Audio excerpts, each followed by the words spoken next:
አሰላሙ አለይኩም ወራህመቱላሂ ወበረካቱ። ውድ የሀያት ሳባ ቻናል ተከታታዮች እነሆ ዛሬ በታሪክ ምናብ ወደ ኋላ ዘመናትን በምናብ ላስቃኛችሁ፣ ጀግናችንን ላስታውሳችሁ፣ ፍትህን በቁርጠኝነት ያሰፈነን አንበሳ ላስታውሳችሁ ወደድኩ። በጽሞና አብራችሁኝ ትሆኑ ዘንድ ተመኘው። አክሳ ዳግም የምትናፍቀው ሰው ሰላሀዲን አልአዩብ ማን ነው? በእርግጥ ዛሬ እንዲህ አይነት ጀግና መሆን ቀርቶ ማሰብ መመኘት እየራቀን መጥቷል። አዎ ሱልጣን ዩሱፍ ሰላሀዲን አልአዩብ በጥንታዊቷ የቲክሪት መንደር በቀድሞ የፐርሺያ ነገስታት በጥግሪስ ወንዝ አቅራቢያ በተገነባው ቤተ መንግስት ውስጥ በ532 ሂጅራ ተወለደ። ይህች የቲክቲክ መንደርና የፐርሺያ ነገስታት ግዛት በሙስሊሞች እጅ የገባው በሂጅራ 16ኛው ዓመት በዑመር ኢብኑ አልኸጣብ የኸሊፋነት ዘመን ነው። ከዚያን ጊዜ ጀምሮ በተለያዩ የሙስሊሞች መሪዎች ስር ተዳድሯል። የሰልጁክ ቱርኮች ወደ ስልጣን በመጡ ጊዜ የሰላሀዲንን አባት የሆኑትን ነጅም አልአዲን አልአዩብን ኢብን ሻዚንና ወንድማቸው በቲክሪት ቤተ መንግስት ላይ የጥበቃ ኃይል አዛዦች በመሆን ተመረጡ። ሰላሀዲንም በዚያው ተወለዱ። ሰላሀዲን ከፊል የልጅነቱን ጊዜ በባልባክ ውስጥ ፈረስ ግልቢያ፣ ውጊያና የፖለቲካ አመራርን በመማር አሳለፈ። ደማስቆ በኑራዲን አማካኝነት በቁጥጥር ስር ከዋለች በኋላ የተወሰነ ጊዜውን በደማስቆ አሳልፏል። በዚያም በእርጋታውና በመልካም ስነ ምግባሩ በሰዎች ዘንድ ታወቀ። ለእስላምና ለሙስሊሞችም በጣም ተቆርቋሪ ሆነ። ከዚህ በተጨማሪ ጽፈትና የአረብኛ ቋንቋ ህግጋት እንዲሁም የቁርአን ሂፍዝ እንደ ማንኛውም የሙስሊም ልጅ ሁሉ ተምሯል።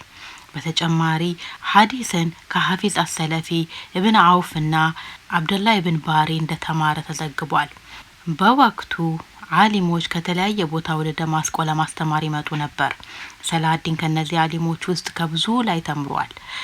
ሰላሀዲን ቃሪ፣ ቁርአንን በተጅዊድ አንባቢ፣ ህግ አዋቂና የተዋጣለት ገጣሚ ነበር። በኑራዲን ጊዜ በደማስቆ የፖሊስ ኃይል ኃላፊ በመሆን ተሾመ። በዚህ ኃላፊነት ጊዜው ደማስቆን ከወንጀለኞችና ከዘራፊዎች በማጥራት ስራ ላይ ተሳካለት። በእርሱ አስተዳደር ዘመን ሰዎች በሰላምና በመተማመን መኖር ጀመሩ። ከዚህ በኋላ ለመጀመሪያ ጊዜ በአሌክሳንድሪያ ላይ መሪ በመሆን ተሾመ። ኋላ ላይ ደግሞ በ32 ዓመቱ የፋጢሚድ ኻሊፍ አልአዲን በግብጽ ላይ መሪ በማድረግ ሾመው። በወቅቱ በግብጽ ውስጥ አለመረጋጋትና ሹክሹክታ በርክቶ ነበር። በዚህ ላይ የተለያዩ ኃይሎች በግዛቱ ላይ አይናቸውን ጥለውበት ነበር። እናም ኸሊፋው ሰላሀዲንን በታዛዥነቱና በአመራር ብቃቱ ስለተማመነበት ነበር ይህንን ስልጣን የሰጠው። ነገር ግን አላህ ሱብሓነሁ ወተዓላ ሰላሀዲንን ለሌላ ከፍ ያለ ዓላማ መረጠው። ወቅቱ የመስቀል ጦረኞች በግፍ ሙስሊሞችን በመጨፍጨፍ ኢየሩሳሌምን የተቆጣጠሩበት ወቅት ነበር። በአንድ ቀን ብቻ 70 ሺህ የሚሆኑ ሙስሊሞችን ጨፍጭፈዋል። በአላክሳ መስጂድ ዙሪያ ባሉ መንገዶች ላይ የሙስሊሞች ደም እንደ ውሃ ይፈስ ነበር። በአንጻሩ በአካባቢው ያሉ የተለያዩ የሙስሊም መሪዎችና ግዛቶች በእርስ በርስ ጦርነት ተጠምደው የነበረበትና ለሙስሊሞች መብት ረገጣ መቆም ያልቻለበት ወቅት ነበር። ይህ የሙስሊሞች ሁኔታ ሰላሀዲንን እጅግ ያሳስበው ጀመር። በመጀመሪያ መሪዎቹን ለማክበር ሲል አመቺ ጊዜን ሲጠባበቅ ከቆየ በኋላ በመጨረሻ ላይ አብዛኞቹን የአካባቢውን ግዛቶች በመጠቅለል አንድ ለማድረግ ችሏል። ይህም ግብጽና ታላቋን ሲሪያ፣ የአሁኖቹ ሲሪያ፣ ሊባኖስና ፊሊስጤምን ያጠቃልላል። ከዚህ በኋላ ኢየሩሳሌምን ከመስቀል ጦረኞች ነጻ ለማውጣት ማሰብ ጀመረ። ሆኖም ቀደም ሲል በመስቀል ጦረኞች ከአካባቢው ሙስሊሞች መሪዎች ጋር የሰላም ውል ተፈራርመው ስለነበረ ምንም እንኳን እነርሱ ከዛ በፊት የነበረውን ውል በማፍረስ በሺዎች የሚቆጠሩ ንጹሃን ሙስሊሞችን ቢፈጁም ታሪክ የሚያስታውሰው ጥሩ ትምህርት ለመስጠት ሲል ውሉን ላለማፍረስ አመቺ ጊዜ ሲጠባበቅ ቆየ። በ582 ሂጅራ ከመስቀል ጦረኞች በኩል የነበረው የከራክ አስተዳዳሪ ሬጅናልድ በሰላሀዲን ስር የነበረ የነጋዴዎችን ቅፍለት ላይ ጥቃት አደረሰ። የነጋዴዎቹንም ገንዘብ ወርሶ ሰዎቹንም አሰራቸው። የታሪክ ምሁራን እንደሚናገሩት የከራኩ አስተዳዳሪ ነጋዴዎቹን በያዘ ጊዜ እስላምንና ነቢዩ ሙሐመድ ሰለላሁ ዐለይሂ ወሰለምን ይሳደብ ነበር። ለተያዙት ሙስሊም ነጋዴዎችም እንዲህ በማለት ተሳለቀባቸው። በሙሐመድ የምታምኑ እንደሆናችሁ እስኪ ጥሩትና ያስለቅቃችሁ። ይህ ንግግሩ ለሰላሀዲን በተነገረው ጊዜ እጅግ በጣም ተቆጣ። ሬጅናልድንም እርሱ ራሱ በእጁ እንደሚገለው ማለ። ይህ ጥቃት በሰላሀዲንና በመስቀለኞች መካከል ጦርነት እንዲነሳ ምክንያት ሆነ። ሰላሀዲን በተለያዩ የጦር አውድማዎች ላይ የመስቀል ጦረኞችን አይቀጡ ቅጣት ቀጣቸው። ስሙ በአውሮፓ ታዋቂ ሆነ። የአውሮፓውያን እናቶችም ልጆቻቸውን በእርሱ ስም ያስፈራሩ ጀመር። ከዚህ ክስተት በኋላ ሰላሀዲን በጣም የሚተክዝና በጣም ጥቂት ብቻ የሚመገብ ሆነ።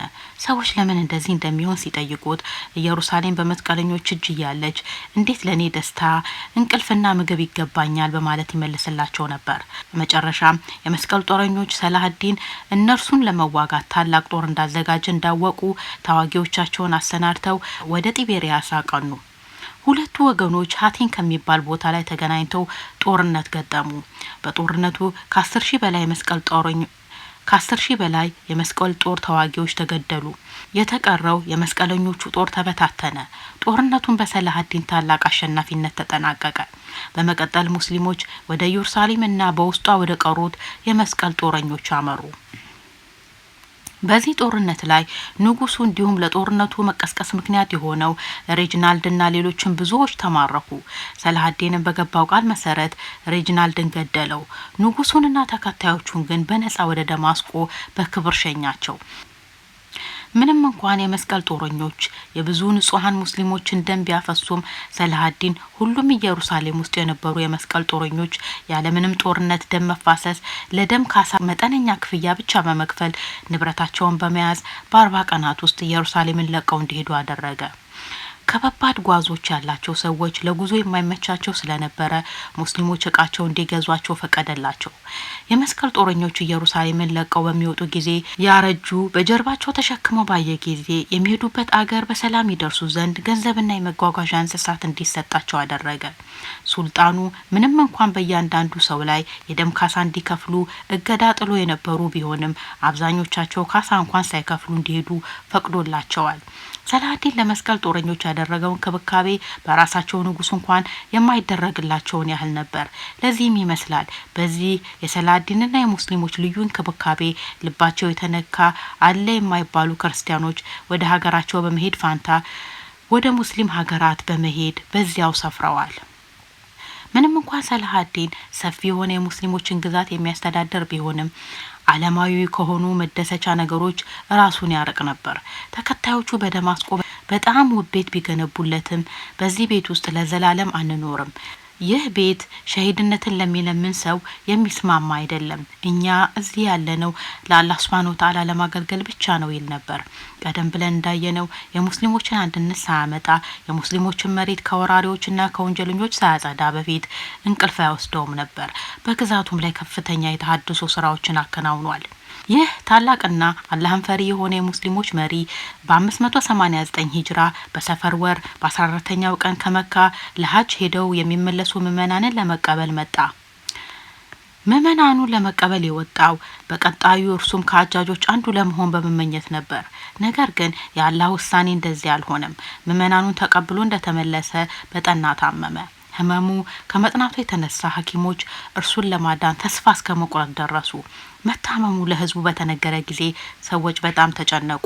ብዙ ሰዎችን በደማስቆ መሰባሰቢያ ዙሪያ ስለ ጤንነቱ ለመስማት ተሰባሰቡ። አላህንም እንዲያድነው ይማጸኑ ነበር። ሆኖም የሰላሀዲን የምድር ላይ ተልእኮ የተፈጸመ ይመስላል። በዚያው በሰፈር ወር 27ኛው ቀን 589 ሂጅራ ላይ ከሱብሂ ሰላት በኋላ ነፍሱ ወደ ፈጣሪዋ ተመለሰች። አላህ ይዘንለት፣ እኛንም አላህ ይዘንልን። ጥሩ ተተኪ ትውልድ ከሚያፈሩት ያድርገን።